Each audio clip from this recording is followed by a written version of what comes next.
part of the story where the shepherds had come, and then in their excitement, in their zeal, they just had to go out and tell somebody. They couldn't leave an experience like that silent. And how many times don't we encounter the blessing of God, and yet we have a hard time voicing that excitement to those around us? I hope that at this Christmas time, as you pause to consider what this season actually means, that excitement builds in you. That you can do exactly what this next song challenges each of us to do, and that's to go tell it on the mountain. And I have yet to figure out a way to play this on the guitar without it sounding country. So I'm telling you right now, there's going to be a little bit of a country feel to this. So I hope that's not repulsive to all of you. Go tell it on the mountain, over the hills and everywhere. Go tell it on the mountain that Jesus Christ is born. Do that much again. Go tell it on the mountain, over the hills and everywhere. Go tell it on the mountain that Jesus Christ is born. While shepherds kept their watching, o'er thoughts by night, behold, throughout the heavens there shone a holy light. Go tell it on the mountain, over the hills and everywhere. Go tell it on the mountain that Jesus Christ is born. The shepherds feared and trembled when low above the earth rang out the angels' chorus that hailed our Savior's birth.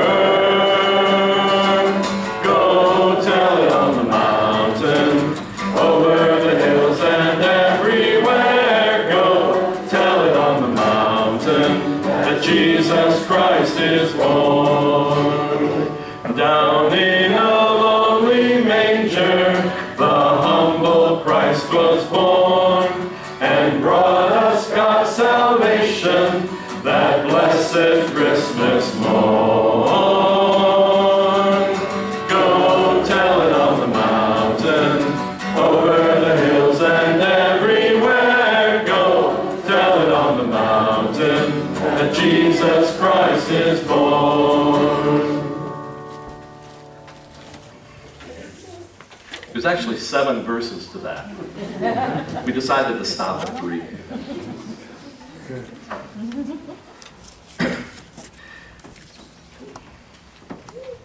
I got to hook you up. I had mentioned to our members that there was going to be a guest here tonight. Look at your tail.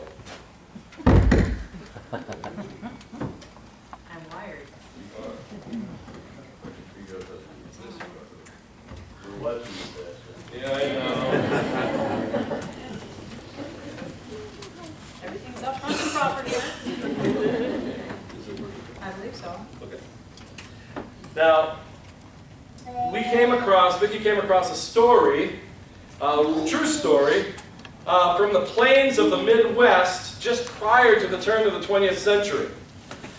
And there was a pastor's family that had moved out there, and as was the case with most plains pastors, they were having to move from church to church, not move so much as just kind of circuit preachers, okay?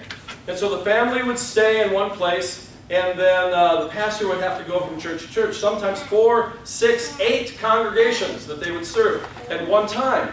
And this story comes out of that experience. It's the story relayed from the pastor's wife's perspective about one particular Christmas that she experienced, or that they as a family experienced.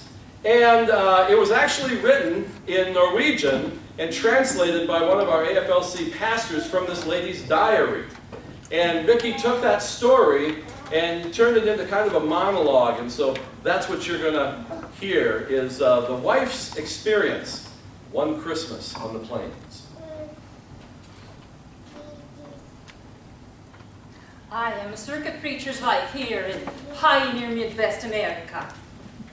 We have had our good times and bad times, but the winter of 1893 was very difficult for us. My husband had to travel around in bitter cold weather in a coat barely warm enough for October. For breakfast, we would have a cup of tea without sugar and a piece of bread without butter.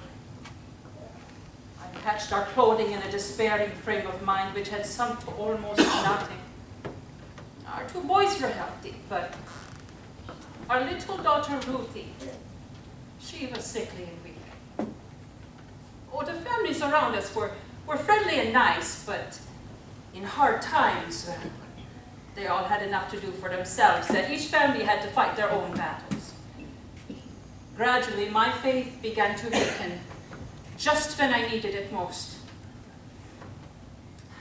From my youth, I had learned to take God at His word, and I had learned that lesson fairly well. I lived on the promises of God until I could say, like the shepherd David, "Who was my rock and my deliverer?" But now, a prayer for Thanksgiving was about all I could get out. It felt as if God had given us up. But I didn't say what I thought. Christmas came closer and closer, and our boys waited for skates as Christmas presents. And my daughter Ruthie, oh Ruthie, wished for a beautiful doll. She had been told to pray to God about that. Finally, Christmas Eve morning came, and my husband was called out to visit a sick person. And as I wrapped a scarf around his neck, I tried to whisper words of encouragement, as I was used to doing. But the words died on my lips, and I let him go without them. It was a dark and hopeless day. I let the children go to bed early, and as I sat by Ruthie's bed, I heard her for the last time pray confidently and decidedly about the doll. "I know it will be here in the morning, Mother." In my heart, I would rather die than to allow her any disappointment. And in my loneliness, I let the tears fall freely. And finally, my dear John came home, tired and benumbed and it cold. And as I looked into his face and saw the dark and despairing expression there, the thought came to me, John is giving up too. I set a cup of tea before him, but I was sick and confused. He grasped my hand, and we sat there, saying nothing. And I felt as though I wanted to say to God that His promises were not true. And then suddenly there was a knock at the door. And John got up quickly and answered it and found an older gentleman there from the congregation. "A box has come for you," he said. And I hurried right over, for I think it is something for Christmas.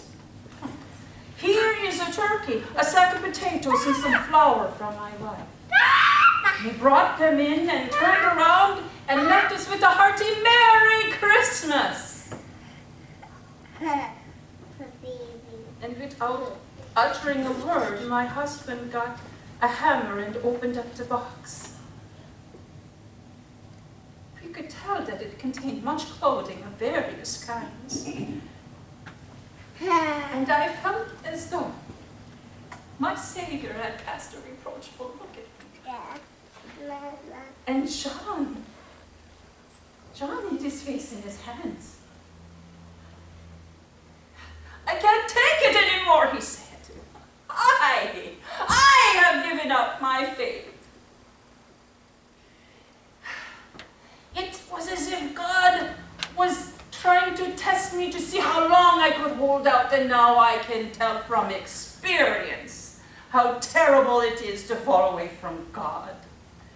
Don't say that, John, I said. Please, let us both pray to God for forgiveness. Wait here, my dear. He went into the bedroom to pray.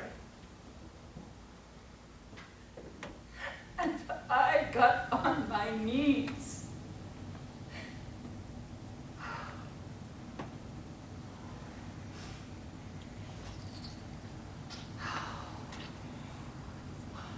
And the darkness left my soul. It was as if Jesus had spoken a loving word to me. Daughter. The blessed word of love and joy streamed in over my soul. I was so overfilled with love and thanksgiving that I forgot everything. And when John came back, I could see he had found peace too. And now, my dear, we will thank God together. And he praised God with words of thanksgiving from the Bible. Because those were the only words he could think of to express our gratitude. Well, by this time it was 11 o'clock, and the fire had died down, and so we put more wood on the fire and tended the light, and began to examine our treasure. There was an overcoat and a full suit for John, and boots for us both. And in one of my boots there was a note, a handwritten note. And I think I shall save this as an inheritance for my children. It contains the blessing from Jacob to Ash. Thy shoes shall be as iron and brass. As thy days, so shall thy strength be. Deuteronomy 33:25. And in a pair of mittens for John, the same dear hand had written another note that read, For I, Jehovah thy God, shall hold thy right hand, and say unto thee, Fear not, I will help you. Isaiah 41:30. Oh, it was a wonderful box. There was much clothing for the boys, and a red dress for Ruthie, and an envelope with $10 in it. And in the center of the bottom of the box was another box. We cried like babies when we saw that it contained a beautiful doll. And then we laughed like children when we saw that laying next to it were 2 pairs of skates. Well, by this time it was midnight, so I brewed some tea and placed a piece of cake beside it, and John boiled some eggs. And then we talked with heartfelt joy about our lives and the amazing way with which God had visited us. Oh, you should have seen our children Christmas morning. Our boys were whooping and hollering when they saw their skates. And my dear little Ruthie, Ruthie came up to me and she said, I knew it would be here in the morning, Mother, but I will thank God anyway. It was a congregation from the east which had sent the box, and we sent our heartfelt thanks. The memory of that Christmas Eve stands as a precious memorial stone. Oh, we have had difficult times since then, but we have placed our hope in God and have not worried so much so as to despair of His protecting care.